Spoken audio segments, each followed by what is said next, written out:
my family decided to buy a new hunting shack, and one of my family members, or a few of them, were like, well, we don't want to get this hunting shack if women are going to be there. So basically I kind of got kicked out. I knew that, you can kind of tell when you're not welcome, I guess.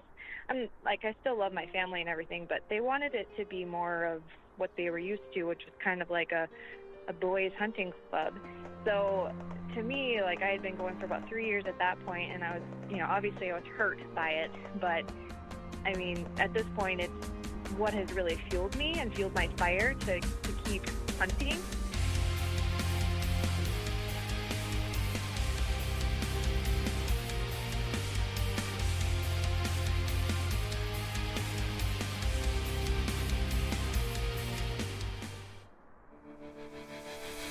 Welcome to the Woman Angler and Adventurer podcast, inspiring real women with a passion for fishing and the outdoors to go get their adventure on. Now, here's your fearless host, Angie Scott. Welcome, everyone, to the Woman Angler and Adventurer. On today's show, we have special guest, Juten. You heard a little clip about what's to come in my chat with Allie in the little teaser intro for the show. Have you ever experienced anything like that in your life? Allie's had a few of those types of experiences in hers, and they've only served to fuel her fire and passion for hunting, fishing, and the outdoors even more. Now she hosts the Empower Outdoors podcast alongside her cousin Phil Stepp. Allie brings a unique female perspective to the outdoor world, while her cousin Phil shares his years of knowledge in DIY hunting and fishing. If you've had any experiences like Allie's, where you felt unwelcome being a female in any of your outdoor pursuits, we want to hear and connect with you. Check out and join the Woman Angler and Adventurer group on Facebook. The group is a place where we can connect with, inspire, and empower each other. There'll be a link in the show notes, which you can find at thewomanangler.com/20. Now sit back and get ready to be inspired by Allie's story.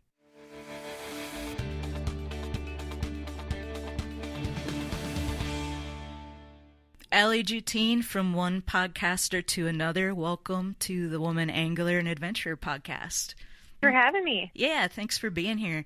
I randomly stumbled across you on Facebook through a tip that one of my new Woman Angler and Adventurer Facebook group members had shared with me via another group that she's in called Hunting for Connections. And it was regarding a post that Gen 7 Outdoors TV owner had made looking for outdoors-related podcasts.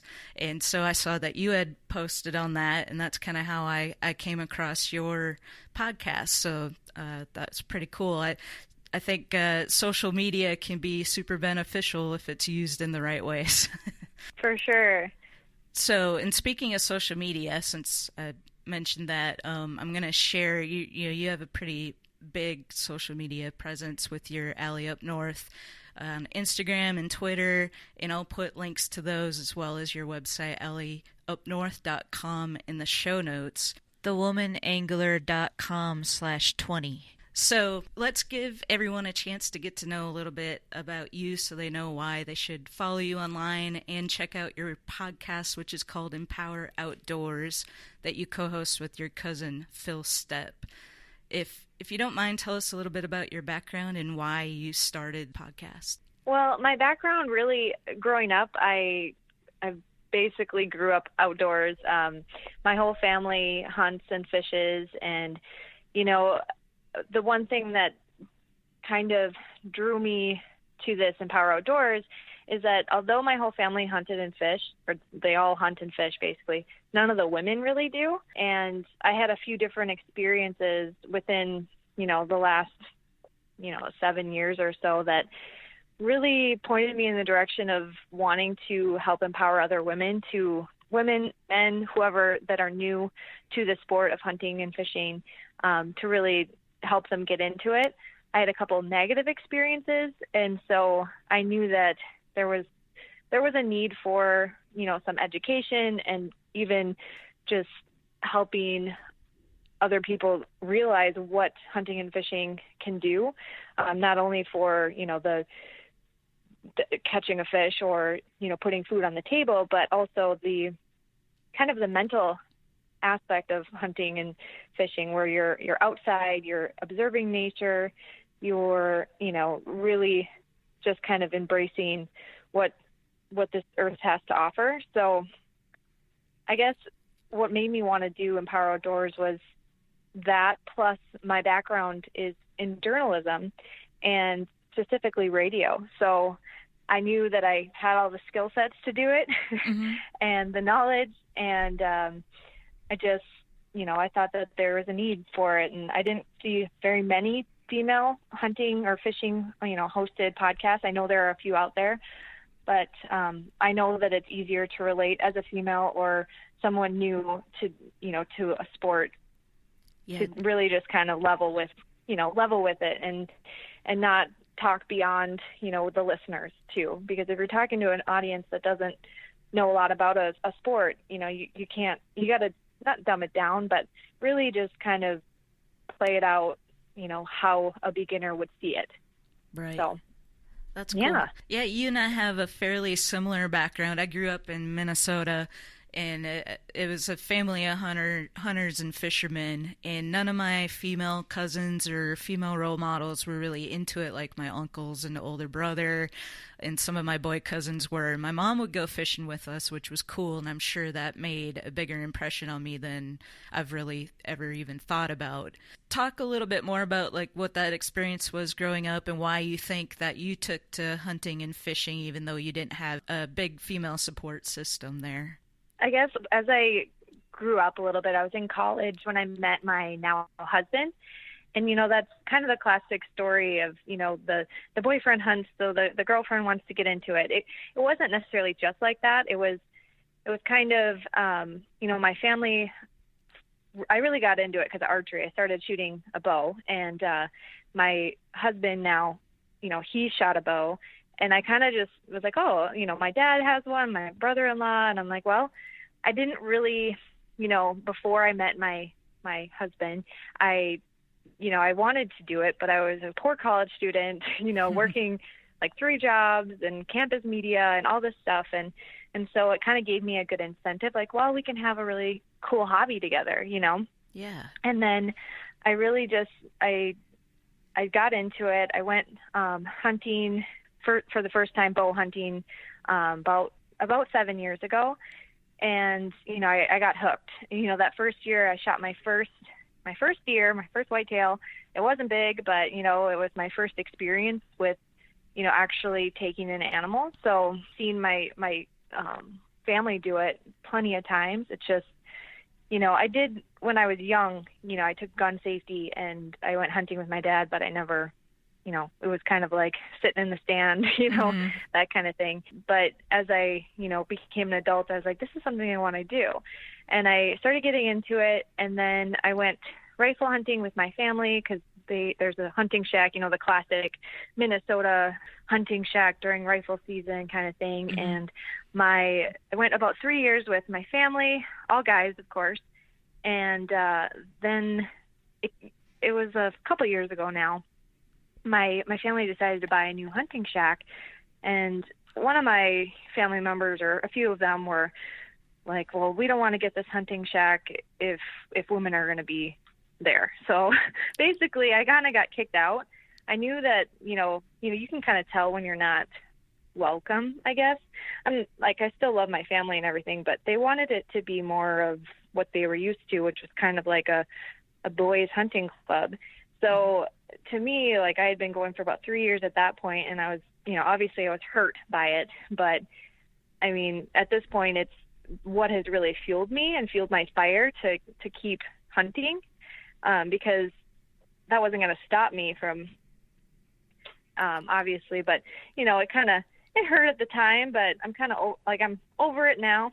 Yeah. That I got, kicked out. But I joined the Outdoor Writers Association of America because of my journalism background. And, I really, truly just wanted to immerse myself in everything outdoors. I was actually working in corporate fashion, Oh, wow. like corporate communications. And so I really made a shift in the last year to like even make my career more focused on the outdoors. Of course, I was hunting still when I was working at this fashion retailer, but I really just decided in the last year that I wanted to, pursue it full time, all in. So wow, that's cool. Yeah, that's kind of part of my story. Awesome. What was that making that shift like? Was it scary, or what? Did you have something that like enabled you to do that, or you just kind of took the risk to make that shift to focus? What they call like crucible moments, like those moments in your life, it's like turning points where something happens and you kind of make this mind shift. You either keep going in one direction or you shift.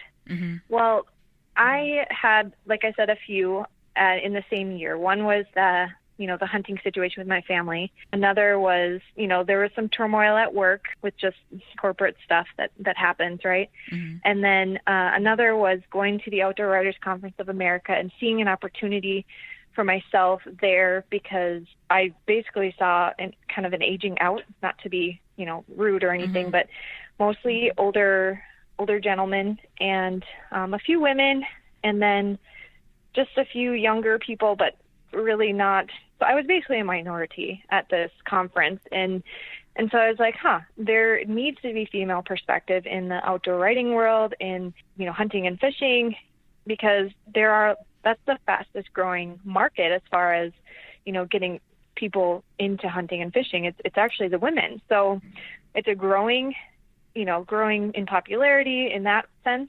So I knew there was a place for me, and I also got married in the same year. So I got married while I quit my job, got married, and I'm like, all right, here we go. So I did have an opportunity. My story is a little unique in the fact that my husband was supporting me as far as, supporting my goals and everything. And, I had, some savings from work and everything. And so I kind of had the support system that I needed. Right. And so I'm not saying that everyone should just quit their job and just pursue something like this. You kind of have to look at all of the factors that go into it. But for me, that's how it worked, and it's been working for me. So that's great. So I love, there was a story that you told on your podcast. I don't know if this happened earlier on or if this was just another one of those moments, but you told a story about an experience you had trying to purchase a more advanced bow at a retail store that you actually used to work for. Super unfortunate, but it's so incredibly telling to me as to why women like yourself and myself are doing what we do. Can you fill the listeners in on that experience? Yeah, so that was another one of my crucible moments, actually, one of those turning points that just kind of led me in this direction. So at the point that I was shopping for a new bow, it was a couple of years ago now, because I shopped for a bow for at least a year before I bought one, because I was super serious about, really trying bows and figuring out what felt good, what I wanted. And anyone who's, wanting to get into archery, when you first start out, you really don't know what you need. I mean, you should really just go for the first, like the starter bows, which are adjustable, so it kind of grows with you and whatnot. So at the point that I was at, I had that bow that adjusted, and I was kind of ready for my next bow. And so I went to this retailer that I used to work for. At the time I was working at the fashion retailer company, and I had gone there actually with one of my friends from work, where I was working, and we both looked cute because we worked in fashion, and I'm not like, I'm girly, but not super girly, but I like to look nice. And so I walk in, and my friend actually, the other funny part of the story is that my friend actually just at that moment had got a job at this company in the corporate office. Oh, wow. So she was in the store. She'd never been in a store like that. She's not outdoorsy in that sense. She's not like a hunter or anything. But she had gotten a job, as a gun planner. And she's like, well, I better come with you because I'm going to work and, work for this company. So we walk in, and I had just been there the previous weekend, and I had shot a few different bows with my husband. And we walk in, and my friend goes to we didn't know this at the time, but it was the store manager. And she goes, "Can you help us? She's looking to shoot some bows." And he turns to us and he's like, "Well, is she looking to shoot or buy? Because there's a difference." And I was just like, okay. Because, I had just shot them at the same exact store, and there was a couple different ones that I had been looking at online, and I was like, well, I want to try these ones now. Mm-hmm. And, it is a little bit of a hassle to set up a bow and whatnot, but it just felt like the way that we were dressed and the fact that we were females and, that kind of thing, it really felt just off and bad. And then he sent over another person that worked at the store. It wasn't somebody who was in the archery department, just a random dude. And he started asking me questions, and I'm asking these specific questions, like not like a newbie, right? Because I had known, I knew kind of what I wanted. He couldn't answer my question. He's like, well, let me go get the bow tech. I'm like, yeah, okay, the archery tech. Okay, go get the archery tech. This is who I want to talk to. I thought you were him, but you're not. So they sent over the archery tech. I started talking to him. I kind of tell him about my experience. I tell him, like, this guy said this, this to me. And he's like, oh, really? That's the store manager. I'm like, well, like, that's what he said. Like, and it just kind of was this really terrible experience because, no one treated me with, like, you have knowledge or you know what you're looking for. Right. I still didn't get to shoot a bow because I didn't have enough time on my lunch break at that point. Mm-hmm. So, and I didn't want to shop from them anymore anyways. So it kind of made me shop somewhere else, more local even. So, right. Yeah. And you actually, even though you don't normally do this or maybe haven't even ever done that, but actually wrote a letter to the company about that experience. Did. And yeah. Did you get any kind of response or?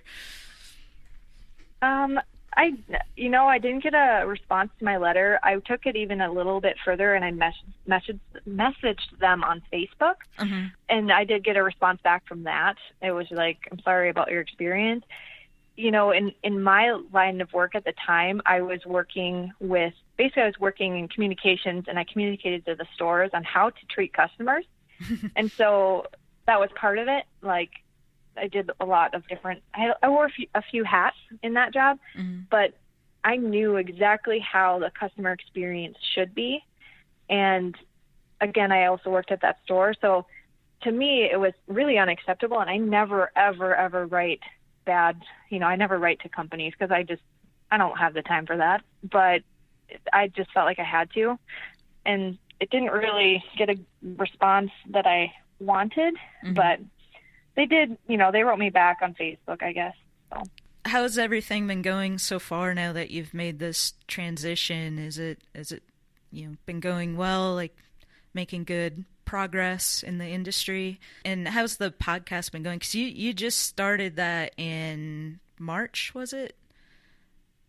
Yeah, we started it in March, and really the goal of the podcast, Empower Outdoors, is to, kind of educate and then also, provide some tips and whatnot, but then also kind of show how hunting, can empower you outside of the outdoors, mm-hmm. So like different stories or, people. We have guests on sometimes. The next episode that I'll be posting tomorrow will be, talking to a guy who volunteers for this Wounded Warrior Veterans group that they take veterans hunting. And that's empowering too, because if you think about hunting and fishing and kind of that camaraderie that you build when you have like-minded people with you doing it, that kind of is a helpful thing for people who are ex-military veterans. These are wounded warriors, so they were in combat. And so, it kind of gives them back that piece that's missing in civilian world. Mm-hmm. So, yeah, I mean, that kind of stuff is really what we're about. Awesome. I just interviewed Kendall Newson from Teach a Child to Fish, and we kind of talked about that as well. There's a lot of benefits that come from being out there and fishing that you don't really think about, other than like learning how to tie knots or, actually the technical aspect of catching a fish. But, it teaches these kids patience. It teaches them confidence in completing a task. And he even said that he finds that when the kids are in that environment, they tend to open up about things that, maybe some issues they have going on at school or at home or whatever. It's just very interesting, just things that you don't even think about, benefits to doing things like hunting and fishing. So that's really cool. Exactly. So what's the future look like for you, or like what's your ideal with all this? I have a few different directions, and I know that I need to kind of hone it in a little bit more. Mm-hmm. Right now I do some social media for, different small businesses and outdoor related companies, not just social media. Sometimes I'll do email content marketing or Facebook advertising, that kind of stuff. But the other pieces that I'm doing is outdoor writing. So I'll write for, different publications and whatnot. And then, on a pro staff for a couple different teams at this point. And so really I'm just trying to get involved with everything outdoors and making connections and, provide whatever service that I can to these companies or people. So really I have my blog. I'm doing a lot of different little things that add up to kind of this bigger picture of being an outdoor influencer or outdoor writer or, social media manager kind of person. So awesome. A little bit of everything, just kind of keep plugging away in the industry. Cool. That's exciting. I hope everything works out great for you. And if any of our listeners wanted to get in contact with you for information or inspiration, what's the best way for them to reach out to you? They can visit my website, alleyupnorth.com. There's a contact form there. You don't have to use it as a, business request. You can just use it to, it'll send me an email basically. Gotcha. You can follow me on Alley Up North on Instagram. Alley Up North is my Instagram handle, or Twitter. But really, you can email me, alley.juten, Juten, @gmail.com. Awesome. Well, thank you so much for taking the time to be on the show, and maybe I'll get a chance to be on your podcast at some point. That would be a lot of fun. For sure. And thanks for everything. Hope everything goes well for you. Awesome. Thank you so much. All right. Thank you so much for having me.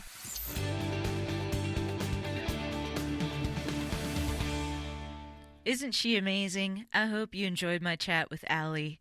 Reminder to check out the Woman Angler and Adventure group on Facebook, and also check out the show notes for this episode at thewomanangler.com/20, where you can find some photos and links to connect with Allie online. Thanks for listening to the Woman Angler and Adventure podcast, and be sure to stay tuned. There's some really exciting things in the works. I can't wait until we make an announcement here very soon. Until then, please stay safe, everyone.